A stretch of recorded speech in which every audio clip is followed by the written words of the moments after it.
Good morning student. Nirmal TT की online classes में मैं रेणु गुप्ता आपका स्वागत करती हूँ। आज हिंदी शिक्षण के अंतर्गत हम लेकर उपस्थित हैं भारत की भाषा की प्रकृति। देखिए, इससे पहले की वीडियो में पहले की क्लास में हमने भाषा का अर्थ के विषय में अध्ययन किया था और अध्ययन किया था कि भाषा की आवश्यकता क्यों है मनुष्य को, या भाषा एक तरह से हम माने कि भाषा के कारण ही मनुष्य को इस जगत का सर्वश्रेष्ठ प्राणी घोषित किया गया है, क्योंकि मनुष्य एक ऐसा प्राणी है, ऐसा सजीव प्राणी है जो कि कितनी ही भाषाओं को अपने अंदर समाहित कर सकता है। और भाषा मनुष्य की एक हम कहें कि जरूरी आवश्यकता के रूप में काम करती है। अगर किसी मनुष्य के पास इसकी अपनी भाषा नहीं है तो वह अपने विचारों का आदान प्रदान नहीं कर सकता है, न ही दूसरों के विचारों को अपने अंदर समाहित कर सकता है, यानी कि वह अपने मनोभावों विचारों को किसी तक नहीं पहुंचा सकता। उसकी दुनिया सिमट कर रह जाती है, उसकी कोई उन्नति भाषा के बिना नहीं हो सकती है। तो ये चीज़ हमने अध्ययन कर ली थी। और मनुष्य को ऐसी गॉड गिफ्ट, अगर हम पावर कहें तो वह ऐसी गॉड गिफ्ट पावर उसको विद्यमान है कि वह कितनी ही भाषाओं का ज्ञान प्राप्त कर सकता है। अपने ही क्षेत्र की नहीं, वह अपने विचारों को राष्ट्रीय अंतर्राष्ट्रीय लेवल तक पहुंचाने के लिए अनेक भाषाओं में अपनी पारंगतता हासिल कर सकता है। क्योंकि सबसे बड़ी बात यह है कि भाषा मनुष्य की कमाई हुई या कहें हम अर्जित संपत्ति है।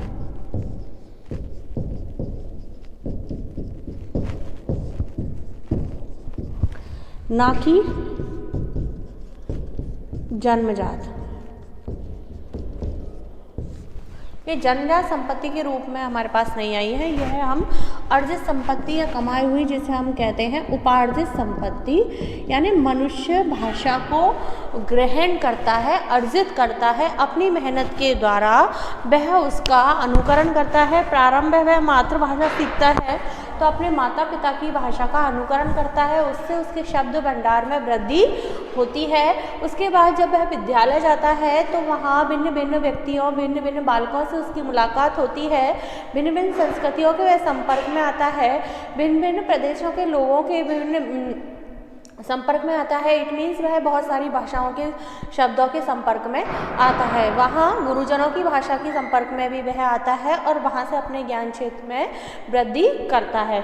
उसी तरह वह धीरे धीरे अपने शब्द भंडार को परिमार्जित करता जाता है और इस प्रकार वह भाषा में निरंतर पारंगतता परिमार्जित अपनी भाषा को वह निरंतर परिमार्जित करता रहता है। तो भाषा के अर्थ के विषय में हमने यही अध्ययन किया कि भाषा मानव से कमाई हुई एक महत्वपूर्ण संपत्ति है। इसी कारण हर क्षेत्र की भाषा भिन्न तरह की है, यानी कि यह कमाई हुई संपत्ति है। इसी कारण क्या है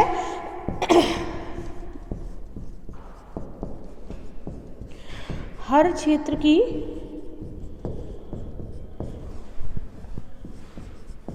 भाषा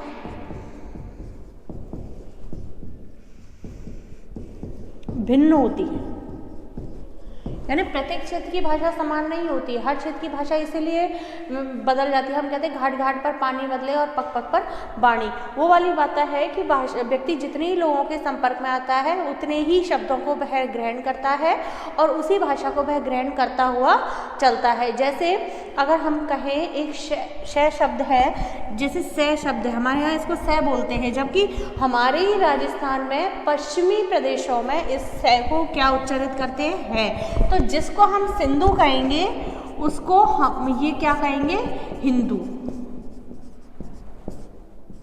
यानी है उच्चारण किया गया है। तो यहाँ पर शब्दार्थ एक ही है लेकिन उसकी भाषा बदल गई है, भाषा का रूप बदल गया है। तो इस प्रकार हम कह सकते हैं कि हर क्षेत्र की भाषा इस तरह भिन्न होती है।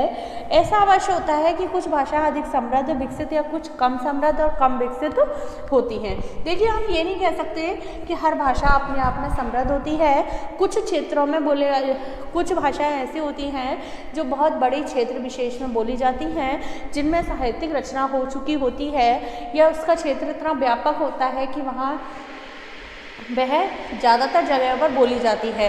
तो वह ज़्यादा विकसित हो जाती है और ज़्यादा समृद्ध हो जाती है। लेकिन कुछ भाषाएं ऐसी होती हैं जो कम क्षेत्र में कम लोगों के द्वारा प्रयोग की जाती हैं, उनका कोई विशेष विस्तृत क्षेत्र नहीं होता है, इस कारण वह कम विकसित और कम समृद्ध मानी जा सकती हैं। तो ऐसा नहीं है कि वो भाषा नहीं है, लेकिन उन्हें हम कम विकसित, जिनमें कोई साहित्यिक रचनाएँ नहीं हुई, जिन्होंने साहित्य का कोई रूप ही नहीं लिया, या जिनको बोलने वाले बस कुछ ही लोग हैं जो कि आज रहते हैं, और जैसे हम कहें कि ये घुमक्कड़ जाति की जो व्यक्ति हैं जो जहाँ जाते हैं वहाँ उनकी भाषा मिक्स हो जाती है और वह उस क्षेत्र की भाषा को ग्रहण कर लेते हैं, फिर अगले दिन में जहाँ जाते हैं वहाँ उस क्षेत्र की भाषा को के कुछ शब्द ले लेते हैं।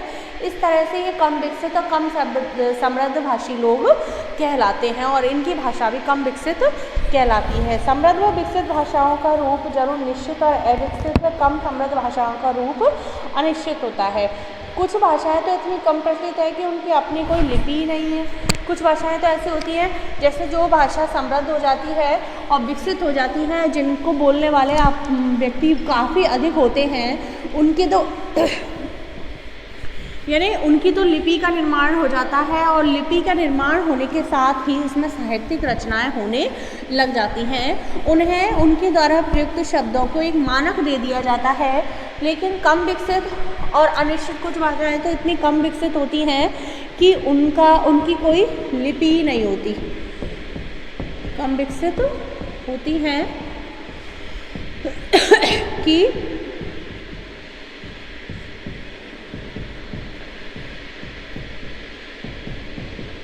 उनकी कोई लिपि ही नहीं होती।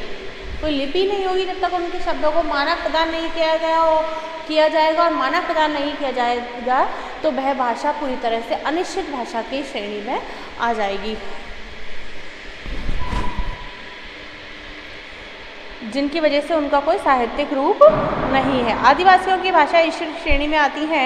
विकसित भाषाओं के अंतर्गत भी कई बोलियां होती हैं, जैसे हिंदी को ही ले हम, जैसे विकसित भाषाएं हैं, विकसित भाषाओं के अंदर भी कई बोलियां होती हैं।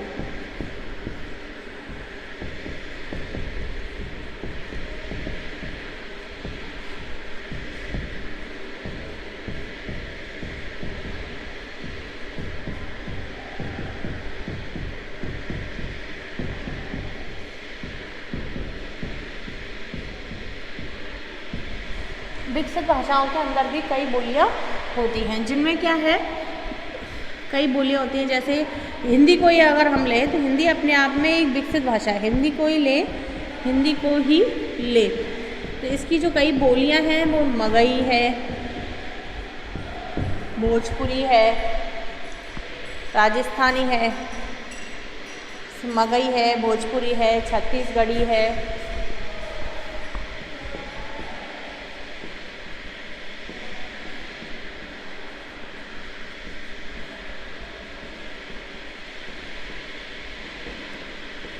तो इस प्रकार ये जो हिंदी है वह अपने आप में एक विकसित भाषा के रूप में उभर कर आई है। इसमें बहुत सारी साहित्यिक रचनाएं भी हो चुकी हैं, जितने भी कवि हुए। अब ये बात अलग है कि इसके कुछ उपबोलियाँ भी हैं, ब्रजभाषा है, खड़ी बोली है। इस प्रकार उनके साहित्यों की रचना अलग अलग कवियों ने अपने अपने हिसाब से की, अपने अपने क्षेत्र के हिसाब से की है। इनके कारण विकसित भाषा की विभिन्न बोलियों को बोलने वाले लोग आपस में आसानी से, लेकिन ये नहीं है कि ब्रजभाषा बोलने वाला खड़ी बोली के शब्दों को नहीं पहचान सकता या उनके अर्थों को नहीं पहचान सकता।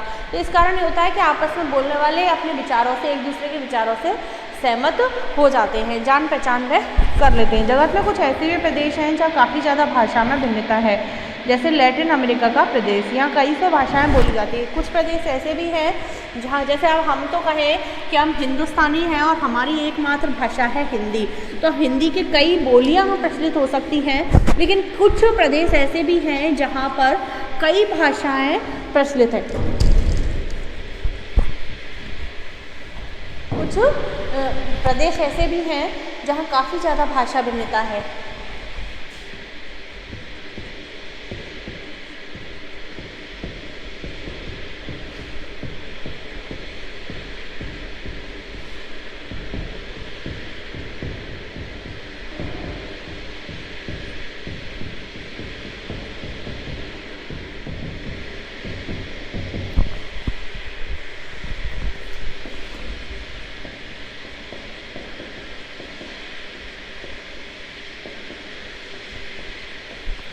जैसे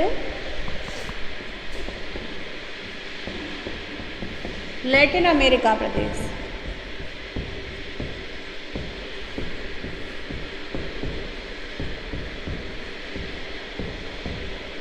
लैटिन अमेरिका का प्रदेश, यहाँ कई सौ भाषाएं बोली जाती हैं, कई सौ, ऐसा नहीं एक दो भाषाएं, ये इस लैटिन अमेरिका प्रदेश में क्या कई सौ भाषाएं बोली जाती हैं।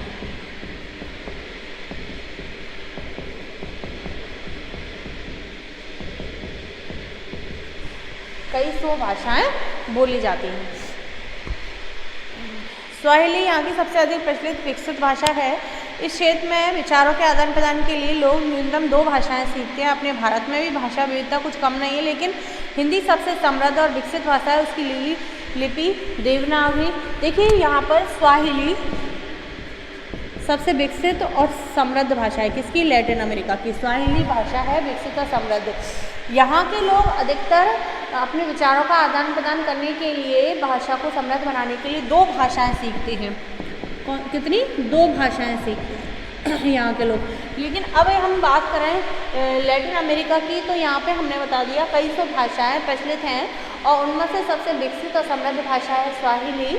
और यहाँ के लोग 2 भाषाओं का अध्ययन जरूर करते हैं। यहाँ के हम कह सकते हैं कि भारत में भी भाषा विविधता कम नहीं है। हमारे प्रदेश, हमारे देश भारत में भी भाषा विविधता कम नहीं है, बहुत सारी भाषाएं प्रचलित हैं। लेकिन हम हिंदी भाषी होने के कारण हमारा जो समृद्ध साहित्य है, सर्वाधिक विकसित और समृद्ध भाषा है, वह है विकसित व समृद्ध भाषा कौन सी है? हिंदी भाषा है। यह सर्वमान्य है, इसे राष्ट्रभाषा घोषित नहीं किया गया है, लेकिन राष्ट्रभाषा के रूप में इसे सम्मान प्राप्त है, क्योंकि ओवरऑल हिंदी को सभी लोग जानते हैं। हिंदी की कई उपबोलियां हैं जो भारत देश के विभिन्न प्रदेशों में बोली जाती हैं। जैसे ब्रज भाषा है या खड़ी बोली है, वह यूपी में बोली जाती है। वो बरेली है, वह बघेली छत्तीसगढ़ी है। ये सारी भाषाएं हैं। तो अब हम कहें कि इसकी जो लिपि है वह देवनागरी लिपि है।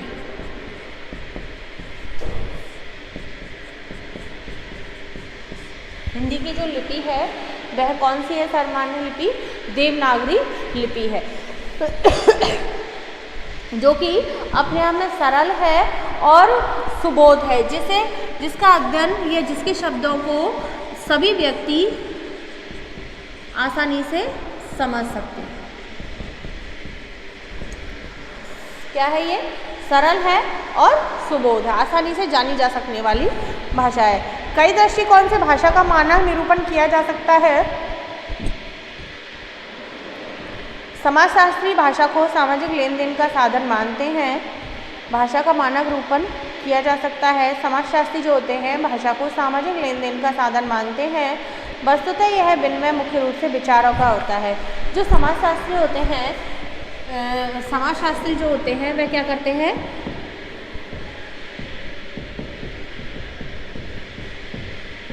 समाजशास्त्री लोग जो होते हैं वह भाषा को सामाजिक लेन देन का साधन मानते हैं।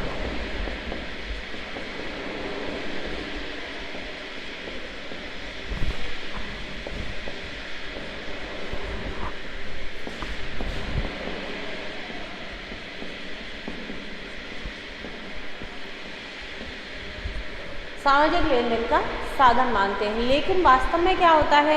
यह विनिमय मुख्य रूप से क्या होता है? ये जो सामाजिक लेन देन का जो साधन मानते हैं, लेकिन मुख्य रूप से यह विनिमय किसका होता है? भाषा का होता है। यह जो विनिमय होता है वह किसका होता है? व्यक्ति के विचारों का होता है। भाषा के द्वारा व्यक्ति के विचारों का होता है। विचारों का विनिमय करते हैं वो।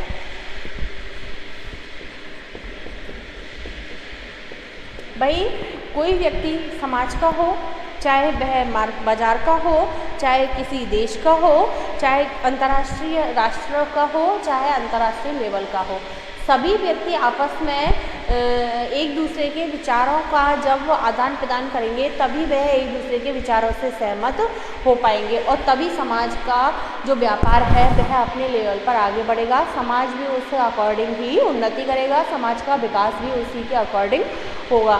तो जो समाजशास्त्री हैं वो अपनी भाषा में ये कह देते हैं कि भाषा क्या है, भाषा सामाजिक लेन देन का एक साधन है। लेकिन सामाजिक लेन देन का साधन किस रूप में है कि इसके द्वारा समाज में व्यक्ति एक दूसरे से विचारों का आदान प्रदान करते हैं। जो हम कहते हैं कि सामंजस्य जो स्थापित होता है वह भाषा के माध्यम से ही होता है। भाषा की जिसकी जितनी परिपक्व भाषा होगी वह व्यक्ति उतना ही समाज में, या हम कहें सामाजिक रूप से सुसमायोजित व्यक्ति के नाम से जाना जाएगा। उसकी समाज में उतनी ही रेपुटेशन होगी जिस हिसाब से वह अपने शब्दों का, अपनी भाषा का सादगी रूप में प्रयोग करता होगा। तो यही बात है, भाषा प्रत्येक नज़रिए से महत्वपूर्ण है जो हर पीढ़ी दूसरी पीढ़ी को बताती है। प्रत्येक दृष्टिकोण से हम कहें कि मनुष्य के जीवन से भाषा घनिष्ठ रूप से जुड़ी हुई है। हम आज कहें कि हम अपने बच्चों को ये बनाना चाहते हैं, वो बनाना चाहते हैं, या उन्नति लेवल पर पहुंचाना चाहते हैं, हमारे समाज, हमारी सभ्यता, हमारी संस्कृति के विषय में उसे अवगत कराना चाहते हैं, उसे जानकारी देना चाहते हैं, या हम कहें कि हम एक पीढ़ी से दूसरी पीढ़ी में सांस्कृतिक हस्तांतरण के लिए भी हमें किसकी आवश्यकता होती है, भाषा की आवश्यकता होती है। अगर बच्चा हमारी भाषा नहीं समझ पाएगा तो हम उस संस्कृति का हस्तांतरण नहीं कर पाएंगे। हस्तांतरण मीन्स होता है एक पीढ़ी से दूसरी पीढ़ी में उन गुणों को पहुंचाना। तो जब तक हम किसी की भाषा से अवगत नहीं होंगे, हम सांकेतिक रूप में भी नहीं और किसी प्रदेशी को दूसरे प्रदेश के भाषा के रूप में भी हम संस्कृति से अवगत नहीं हो सकते। तो हमें उस क्षेत्र की, जिस क्षेत्र में हम पारंगतता प्राप्त करना चाहते हैं, जिस समाज में हमने जन्म लिया है, जिस समाज के हम प्राणी जाने जाते हैं, उस समाज की भाषा हमारे समझ में आनी चाहिए। बात यही है। कई दृष्टिकोण सांस्कृतिक नज़रिए से देखने पर भाषा एक सांस्कृतिक और संप्रेषणीय वस्तु है।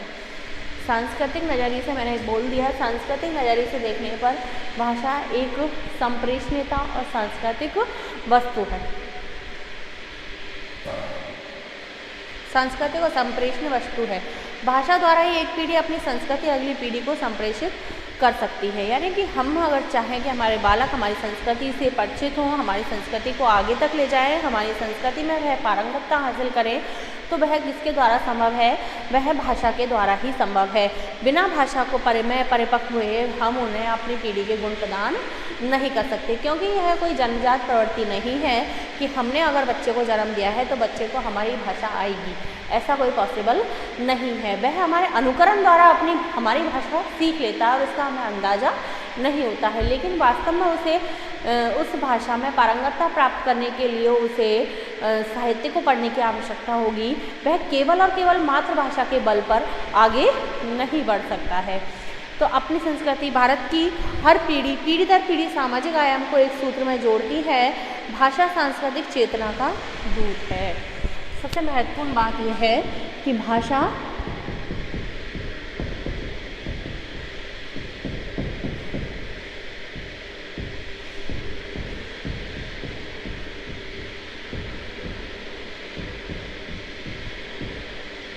सांस्कृतिक चेतना उत्पन्न करने का दूत है।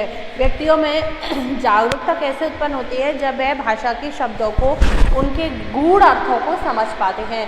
कोई कुरीति हमारे समाज में व्याप्त है और हम उसका अर्थ ही नहीं समझ पा रहे हैं, तो हम उसका दुष्प्रभाव कैसे समझ पाएंगे। अगर हमारी भाषा इतनी परिपक्व है कि उस शब्द का अर्थ हमें समझा सकती है, तो हम सांस्कृतिक चेतना लाने में सजग हो जाएंगे। हम इसके लिए एक दूत का काम करेंगे।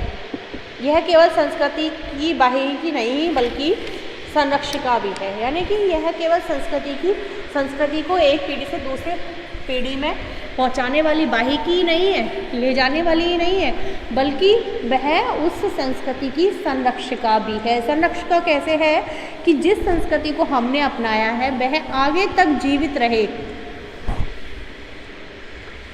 इसके लिए हमारे बालकों का उस भाषा में परिपक्व होना अत्यंत आवश्यक है। तो वह हमारी संस्कृति को एक संरक्षण भी पहुंचाती है। केवल कौन भाषा यह है केवल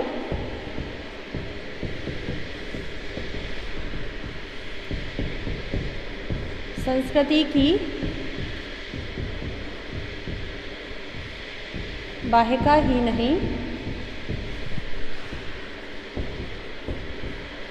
अपितु संरक्षका भी है, संरक्षण भी प्रदान करती है। किसको? हमारी संस्कृति को। हमारी संस्कृति की रक्षा हम अपने भाषा के माध्यम से ही कर पाते हैं। अगर हमारी भाषा सुदृढ़ नहीं है, अगर हमने अपनी भाषा में पारंगतता हासिल नहीं की है, तो हमारी संस्कृति की ओर उठने वाले सवालों का जवाब हम नहीं दे सकते हैं। हमारी संस्कृति यदि कहीं धूमिल हो रही है तो उसके विषय में हम उचित तर्क भी नहीं दे सकते हैं। इसीलिए कहा गया है कि यह केवल संस्कृति की वाहिका ही नहीं है, अपितु उसको संरक्षण भी प्रदान करती है। इस कार्य के लिए भी इसका लिखित रूप ही ज़्यादा मानक होता है। हम लिखित रूप में प्रमाण सहित कह सकते हैं कि हाँ, यह संस्कृति हमारी इस प्रकार से है और इसका इसी प्रकार से हमें आगे पालन करना है। भौतिक दृष्टिकोण से भाषा की विवेचना अध्ययन स्वर यंत्रों ध्वनि अवयवों के संदर्भ में किया जाता है। इस दृष्टिकोण से भाषा को ध्वनियों का एक समूह मात्र माना जाता है। भाषा का जो अध्ययन है वह स्वर यंत्रों ध्वनि समूहों के माध्यम से किया जाता है, ध्वनि अवयवों के माध्यम से किया जाता है। इस दृष्टिकोण से इसे भाषा को ध्वनियों का एक समूह मात्र कहा जाता है, ध्वनियों का समूह मात्र।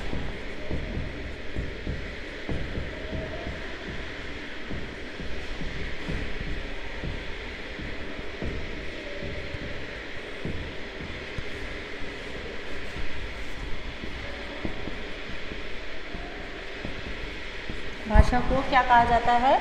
ध्वनियों का समूह मात्र कहा। ध्वनियों के समूह के रूप में भाषा विकसित होती है।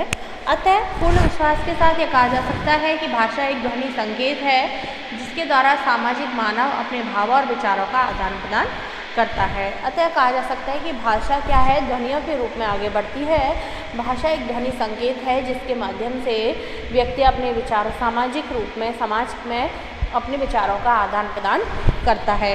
भाषा का लिखित रूप भी होता है जिसके लिए लिपि की गई है। लिपि ध्वनि प्रतीक चिन्ह है। जो लिपि है वह ध्वनि के प्रतीक चिन्ह है जो कि उस भाषा को लिखित रूप प्रदान करते हैं, जो कि उस भाषा के साहित्य का निर्माण करता है। भाषा का लिखित रूप अधिक प्रामाणिक और स्थायी होता है। भाषा सामाजिक मानव द्वारा एक अर्जित उपलब्धि है। यह अर्जित उपलब्धि पीढ़ी दर पीढ़ी संप्रेषित, संवर्धित और परिष्कृत भाषा मानव द्वारा सामाजिक मानव द्वारा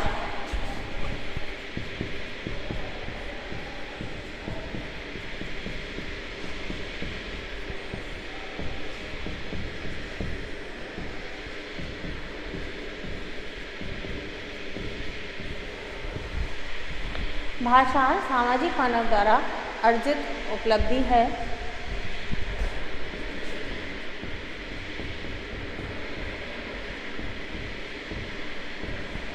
सामाजिक मानव द्वारा अर्जित उपलब्धि है। यह अर्जित उपलब्धि पीढ़ी दर पीढ़ी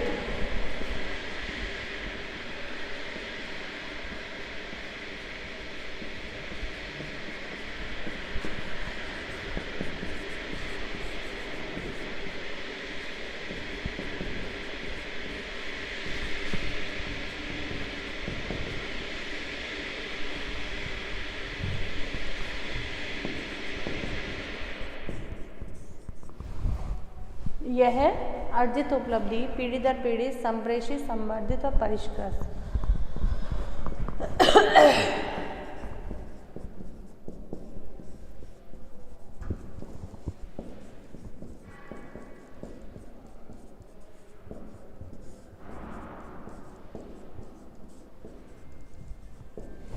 यह जो अर्जित उपलब्धि है वह पीढ़ी दर पीढ़ी एक पीढ़ी से दूसरी पीढ़ी में संप्रेषित होती रहती है, भेजी गई होती है और संवर्धित होती रहती है, क्योंकि हमसे आगे आने वाली पीढ़ी अधिक एजुकेटेड होगी, उसकी भाषा शब्दों का विस्तार और अधिक होगा, उसके ज्ञान क्षेत्र का विस्तार और अधिक होगा, वह संवर्धित होती रहेगी और वह भाषा हमारी पीढ़ी दर पीढ़ी परिष्कृत होती रहेगी। तो इस अकॉर्डिंग हम कह सकते हैं कि जो भाषा है वह मनुष्य की एक उपार्जित संपत्ति है। जो भाषा है वह यह मनुष्य की क्या है? उपार्जित संपत्ति है। उपार्जित संपत्ति में वह किसी के द्वारा उसे डोनेट नहीं की गई है, किसी के द्वारा व्यक्ति के द्वारा उसका अनुकरण नहीं किया गया है, वह मनुष्य ने खुद की योग्यता से उसको प्राप्त किया है।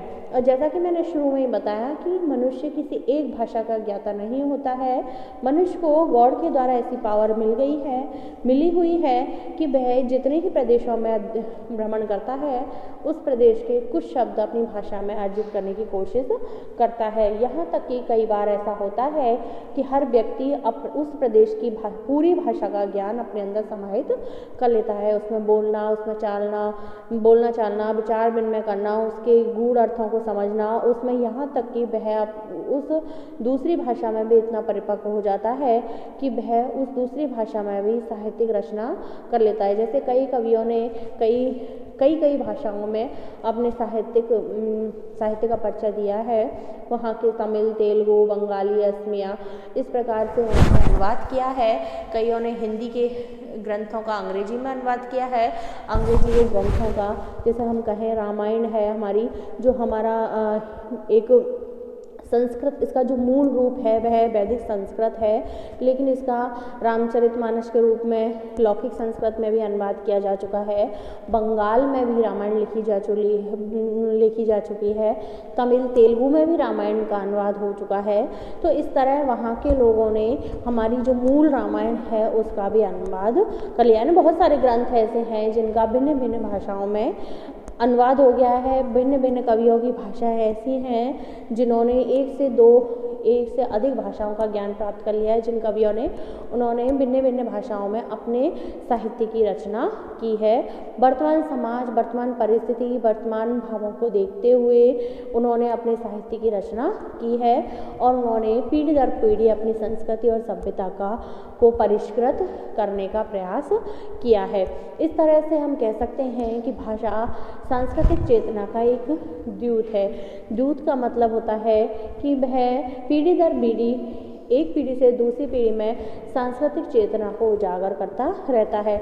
अगर हम कहें 1857 की क्रांति, 1947 का संग्राम युद्ध, तो इसे हम कहें तो यह भाषा के माध्यम से पॉसिबल हो सका था कि भारतवासी अपने आप में इतने कैपेबल नहीं थे, या हम कहें कि उन्हें अपनी कैपेबिलिटी का ज्ञान ही नहीं था, उनमें क्या योग्यता है, वह क्या कर सकते हैं, क्योंकि हजारों 100 वर्षों की गुलामी के बाद वह अपने आप को पूरी तरह से पंगु मानने लग गए थे।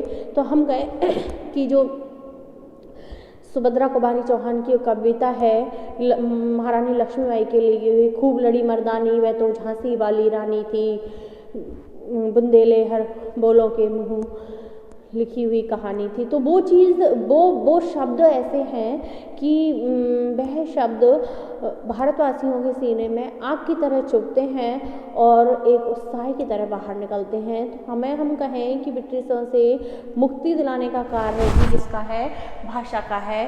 भाषा में वह उत्साह, वह जुनून होता है कि वह पीड़ित व्यक्ति में भी एक नया उत्साह भर देती है। तो इस तरह से भाषा केवल संस्कृति की वाहिका भी नहीं है, वाहिका हम इसे नहीं कह सकते, एक लाने ले जाने का साधन हम इसे नहीं कह सकते। भाषा में अपने आप में बहुत पावर होती है। भाषा जिस व्यक्ति की जितनी सुदृढ़ होती है वह व्यक्ति उतना ही समृद्ध, या हम कहें कि वह समाज में उतना ही सम्माननीय माना जाता है।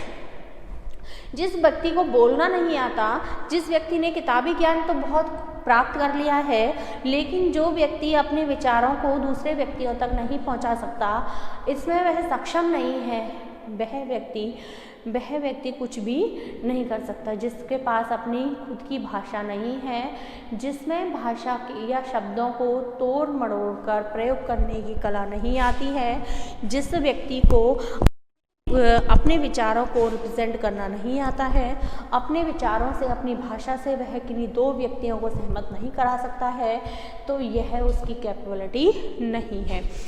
वह अपने आप में एक निम्न प्राणी, पढ़ा लिखा मूर्ख व्यक्ति समझा जाता है। मूर्ख इसलिए कहा जाता है कि उसे अपने शब्दों का प्रयोग, चाहे उसने कितनी भाषाओं का ज्ञान प्राप्त कर लिया हो, जब तक वह उसमें योग्यता हासिल नहीं कर लेता, जब तक वह उसका प्रयोग करना नहीं सीख जाता, तब तक वह भाषा उसके कोई काम की नहीं है।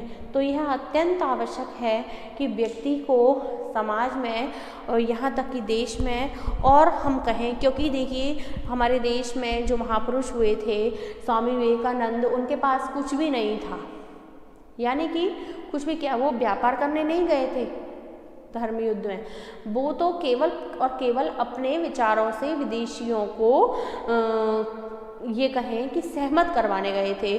तो उन्होंने इतना अच्छा भाषण दिया अपनी भाषा के बल पर, उन्होंने टीप के कुछ नहीं दिया, उन्होंने पहले से तैयार कुछ नहीं किया, केवल उन्होंने अपने ज्ञान क्षेत्र को यहाँ बढ़ाया था, उस ज्ञान का, उस भाषा का प्रयोग, यानी कि वहाँ के लोग ऐसे मोहित बिना वाद्य यंत्रों के भी उनके मोहपाश में इस प्रकार बंध गए थे कि वह बिना रुके बिना थके हुए उनके भाषण को सुनते रहे और उनके विचारों से वह प्रभावित भी हुए। तो यही है भाषा की ताकत। भाषा ये नहीं कहती कि मुझे पूजो, लेकिन भाषा में वह ताकत है कि अगर आपकी भाषा सुदृढ़ है, अगर आपकी भाषा प्रभावी है, अगर आपकी भाषा में ताकत है, वह दूसरों को सहमत कर सके, तो आपको कहीं भी अवनति का सामना नहीं करना पड़ेगा।